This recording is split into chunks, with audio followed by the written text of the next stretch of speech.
On a stormy night in 1971, a man boarded a commercial flight with a calm expression and a dark plan in mind. No one on board noticed anything unusual. No one imagined what was about to happen. A single decision made at 30,000 feet would turn an ordinary flight into one of the greatest mysteries in modern history. This is the story of D.B. Cooper.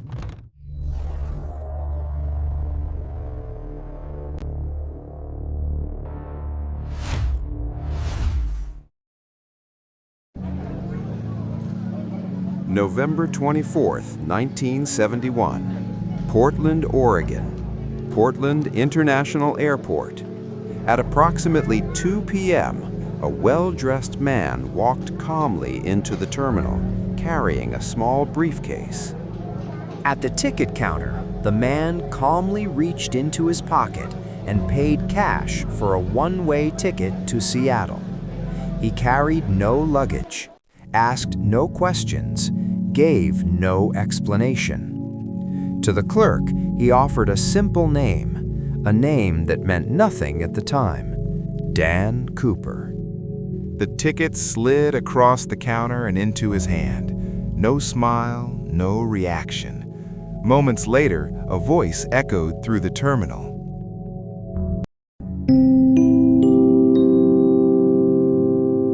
Flight 305 to Seattle is now boarding.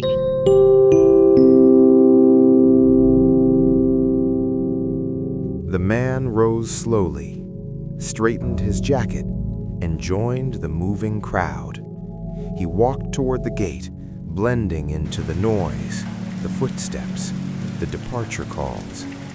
At the entrance, the ticket was torn. And just like that, Dan Cooper crossed the gate. Rain lashed violently against the side of the aircraft as the man slowly climbed the boarding stairs. The wind cut across the runway, cold, sharp, relentless. Inside the cabin, the noise softened. He took his seat without a word, blending into the rows of passengers. A small brown briefcase was placed carefully beside him, never leaving his reach. He lit a cigarette, took a long, measured drag, calm, controlled, unhurried. He glanced toward the aisle, then quietly signaled the flight attendant, asking for a simple glass of soda. He drank slowly, one sip at a time. Outside, the rain continued to fall. Then, almost without warning, the aircraft began to roll. Engines grew louder, the cabin trembled, and Flight 305 lifted off, disappearing into the storm. Not long after takeoff, the cabin settled into quiet routine. As a flight attendant passed his row, the man calmly called her back. He slipped a small folded note into her hand. She barely glanced at it. Another message, she thought, another lonely gesture. She turned to leave. "Miss?" She stopped. When she read the note, her expression changed. It was not a love letter. It was a threat. The man opened his briefcase just enough for her to see inside. A bomb, wires, cylinders, no room for doubt. Then, without raising his voice, he handed her a second note. Demands: $200,000 in negotiable U.S. currency, 4 parachutes, a fuel truck waiting in Seattle to refuel the aircraft, all passengers released, only crew to remain aboard. The flight attendant took the paper, turned toward the cockpit, and walked away. The flight attendant carried the note straight to the cockpit. She placed it in front of the captain. He read it once, then again. His face went pale, his hands froze. Without a word, he looked up and spoke quietly.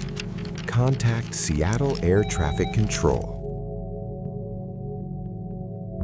This is Northwest Orient Flight 305. We are dealing with a hijacking. The flight attendant explained the situation carefully and in a low voice. The response came without hesitation. Understood. We are preparing the demands. Maintain your course and land in Seattle. This was no drill. This was a real hijacking. And the man seated in row 18, seat C, was already becoming a legend. The flight attendant left the cockpit and walked back down the aisle. Sir, the captain says we will be landing in a few minutes. All of your demands are ready. The man nodded calmly, no emotion. Good, he said. Keep the passengers calm, no tricks. In the cockpit, Seattle Control responded. Flight 305, maintain low altitude. The money and parachutes are ready at SeaTac. Roger that, the captain replied. They would comply. For now, the crew had no choice. Night had fallen. Rain tapped softly against the windows. The man lit his second cigarette. Smoke drifted slowly upward. The flight attendant returned to his seat. Sir, we'll be landing in Seattle shortly. He looked up, calm as ever. When we land, he said, no one leaves this aircraft until I receive what I came for. Shimmered across the wet ground. At 7:40 p.m., Flight 305 finally touched down in Seattle. The radio crackled once more. Flight 305, taxi to the end of the runway. A fuel truck and FBI agents are standing by. The captain replied without hesitation. Roger that. We'll proceed as instructed. In the cold, rainy night, FBI agents waited on the tarmac. One of them carried the bags. Inside, $200,000 in $20 bills and 4 parachutes. Everything exactly as requested. The agent climbed the aircraft stairs slowly, careful, deliberate. The bags were handed to the flight attendant and passed down the aisle. She placed them beside the man. Cooper opened one bag, ran his fingers across the cash. Calm, satisfied. Good, he said. Now send the passengers down. I'll keep my word. One by one, the passengers walked down the stairs, unaware they had just entered history. Faces tired, confused, silent. 36 passengers were released unharmed. None of them knew what had truly taken place. Now, only Dan Cooper remained, 3 flight attendants and 2 pilots. The flight attendant leaned closer and whispered, "What happens now, sir?" Dan Cooper didn't hesitate. "We're going to Mexico City, low altitude, about 10,000 feet." The flight attendant hurried toward the cockpit and relayed his demands to the pilots. Moments later, the captain contacted Seattle Control. "He wants us to fly to Mexico at low altitude." The response came back sharp and immediate. "That's impossible. You'll have to tell him." The flight attendant returned, trying to warn him, but Cooper remained calm. Fuel the plane completely. If everything goes according to plan, no one gets hurt. No one knew it yet, but within the next hour, he would become a legend. Night had fallen, and the rain grew heavier.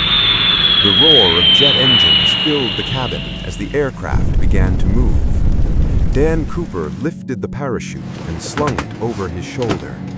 Tightening the straps, he spoke calmly to the flight attendant. "You can go to the cockpit now. Close the curtain." Cooper gripped the money bag firmly. The red emergency light was glowing. He walked down the aisle toward the rear exit. The plane slowly climbed into the night, and somewhere above the storm clouds, Dan Cooper prepared to disappear. No one ever knew what happened next. Not the crew, not the pilots, no one. The stairway dropped open with a heavy metallic sound.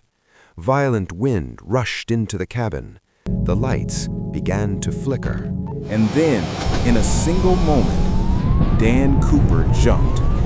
Darkness swallowed him. Seconds passed, and suddenly, the parachute opened.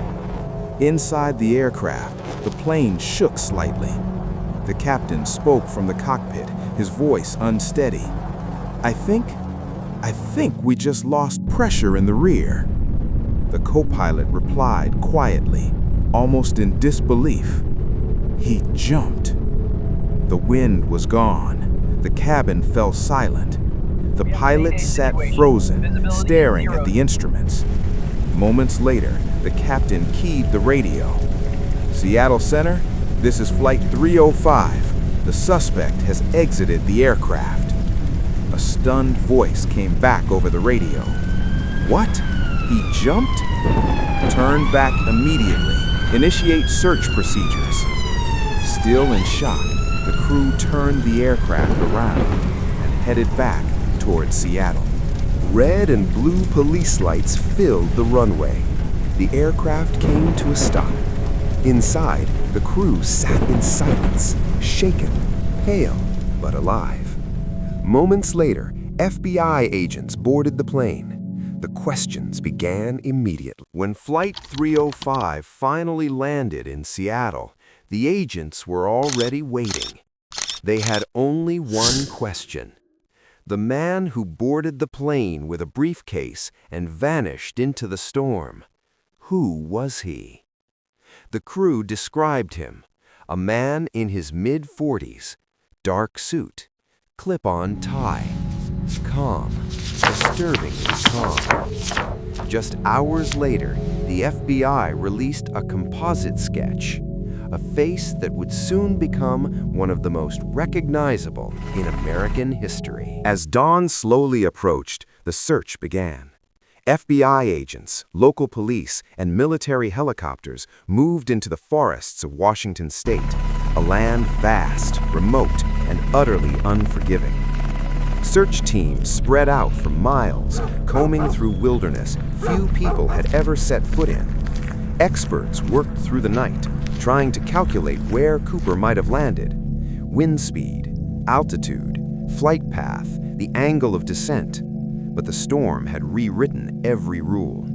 For days, the search continued through dense forests, freezing rivers, and jagged, rocky ground.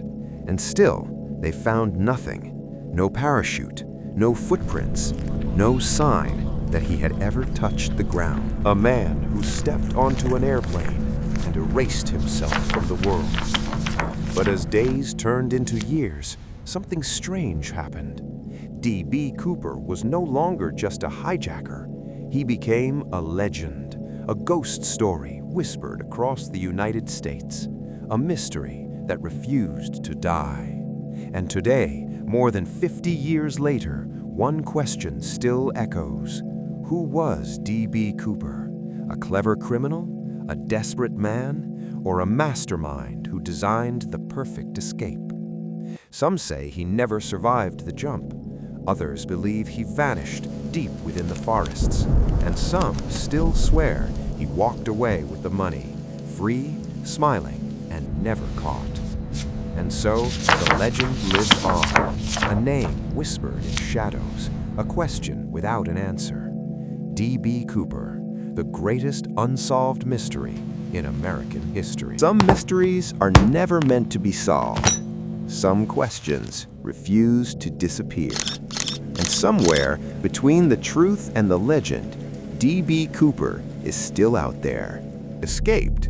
Some say he never landed. Which side are you on?